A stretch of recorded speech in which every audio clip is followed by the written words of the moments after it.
আসসালামু আলাইকুম। আজি ঈদৰ দিনা ৰাতিপুৱা 4টা বজাত নামাজ পঢ়িব যাব ওলাইছে। আন্ধাৰৰে ফজৰৰ নামাজটো পঢ়িব গ'ল হাজবেণ্ডে। মই বিচনাবিলাক ঠিক কৰিলোঁ। নামাজ পঢ়ি উঠি বিচনাখন ঠিক কৰি উঠি পেলাই কাম চাম কৰি উঠিলোঁ। গা পা ধুই উঠি মানুহে ফজৰৰ নামাজ পঢ়ি বাহিৰত ওলাই আহিলে ৰাস্তাত।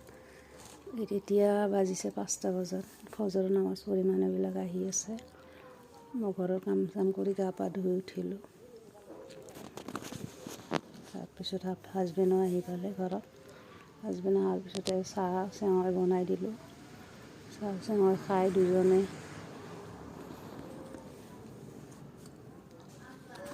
চেৱাই আৰু চাহ দিলোঁ। দি পেলাই এতিয়া আকৌ ঈদৰ নামাজ পঢ়িব যাব ওলাইছে। এনেকৈ চালাম ল'লোঁ। আমি সৰুৰ পৰা এনেকৈ দেখি আহিছোঁ, এনেকৈ চালাম লওঁ আৰু কিছুমানে ভুলো ধৰিব পাৰে। হাজবেণ্ডে নামাজ পঢ়িব গ'ল ওলাই। ছোৱালীজনীয়ে বিচনাবিলাক ঠিক কৰি আছে।